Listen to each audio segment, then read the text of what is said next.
say, can you see by the dawn's early light? The branch that I served in was in the U.S. Army. A little under 12 years in the Pennsylvania Army National Guard. The U.S. Army for 8 years. I served in the Army for 4 years. A big part of it was the schooling. At the time when I graduated high school, they had just been promoting the Montgomery GI Bill, and with the money I can get for the Montgomery GI Bill, plus serving your country, end up being a really good recipe for me to continue my civilian education. I was going to college, and I wanted to serve.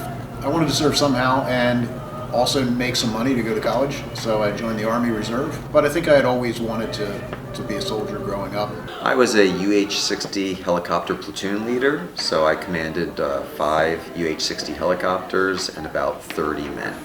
Every firstborn son in my family, going back to at least the Revolutionary War, had served. I started off as a tanker, which was a qualification known as a 19 kilo in the Army, which qualified me to drive tanks, be the loader, the gunner, and then eventually a tank commander. When I first enlisted, I was what's called a 12 Bravo, which is a combat engineer. So my job was to anything that needed to be built or destroyed, that was our job. And then after I got commissioned, I was an infantry officer. I was enlisted for roughly 6 years, went to officer school, became an officer, was an officer for the following 5.5 years, and then got cross-trained to be a platoon leader. My first extended duty station after basic training was the Defense Language Institute for an entire year of immersion Korean language. My original plan when I joined the military was I'd have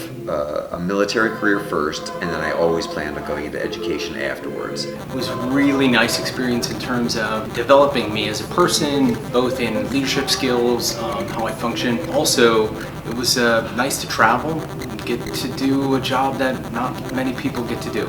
What I didn't know was the duration of my time in the service, whether I'd do 5 years or 10 years or 20 years before becoming a teacher. But I always planned on being a teacher after my military service. My partner and I were the fastest 2 people to make E5, to make sergeant in our MOS ever. We got a special certificate of achievement for that. It was pretty great. Once I graduated, I entered into the military. While I was doing that, because it was the National Guard, I was able to also go to school for education. Some of the best times of my life I had in the Army. Some of the best people I've ever met were in the Army. Not all of it was great. I mean, there were things that definitely make you choke up. I wouldn't give that up for anything. My experience in the military was very rewarding. I joined the military out of a sense of patriotism. As a UH-60 pilot, I had a lot of cool opportunities to fly to fascinating locations and to see the world from a different perspective. Like I said before, it reminds me of the book, you know. It was the best of times, it was the worst of times. Some of the things that I saw and friends that I made and things that I learned, I can't say enough good things about them. I had a lot of great experiences in the military, but I also realized after a few years that it wasn't going to be my lifelong career. From sea to shining sea.